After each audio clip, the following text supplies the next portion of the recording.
অপৰিৱৰ্তিত ৰাজ্যৰ বান পৰিস্থিতি। ৰাজ্যত সংসাৰী ৰূপ লৈছে বানে। বানত ককবকাইছে সমগ্ৰ অসম। উজনিৰ পৰা নামনিলৈ চলিছে বানৰ তাণ্ডৱলীলা। ৰাজ্যৰ 29খনকৈ জিলা বানৰ কবলত।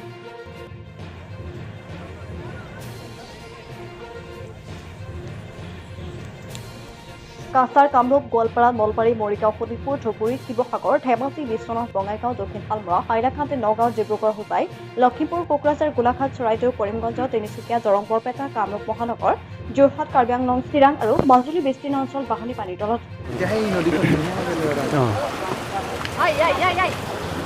বানপানীৰ ফলত প্ৰভাৱিত হৈছে ৰাজ্যৰ 23 লাখৰো অধিক লোক। ধুবুৰীত সৰ্বাধিক 7 লাখৰো অধিক লোক প্ৰভাৱিত হৈছে।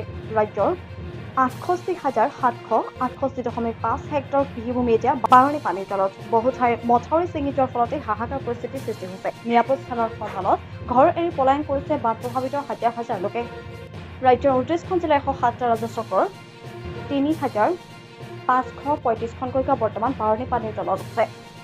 বানপানী আৰু ভূমিস্খলনৰ ফলতে চলিত বৰ্ষত ৰাজ্যৰ বৰ্তমানলৈকে 58জন লোকৰ মৃত্যু হোৱাৰ বাতৰি পোৱা গৈছে। নেৰানেপেৰা বৰষুণৰ ফলতে নদীৰ উপনদীসমূহ পানী এতিয়া ফেনে ফুটুকাৰে বৃদ্ধি পাই আছে।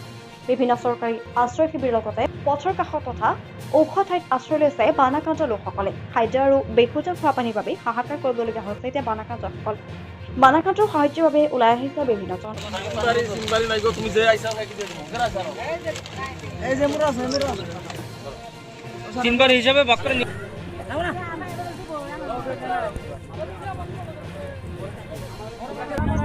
আজি আমি বিলাসীপাৰা জিলা সংখ্যালঘু ছাত্ৰ উন্নয়নৰ লগত লৈ বিলাসীপাৰা মহকুমাৰ বিশেষকৈ ধুবুৰী জিলাৰ বিভিন্ন বানাক্ৰান্ত অঞ্চল আমি ভ্ৰমণ কৰিলোঁ। ৰাইজৰ অৱস্থাৰ বুজ ল'লোঁ আৰু আমাৰ সাধ্য অনুযায়ী ৰাইজৰ সহযোগত, আমাৰ আমচুৰ পৰিয়ালৰ সহযোগত আমি কিছু পৰিমাণে শিশু খাদ্য, খোৱা পানী আৰু ৰাইজক কিছু খাদ্য সামগ্ৰী আমি যোগান ধৰাৰ চেষ্টা কৰিলোঁ।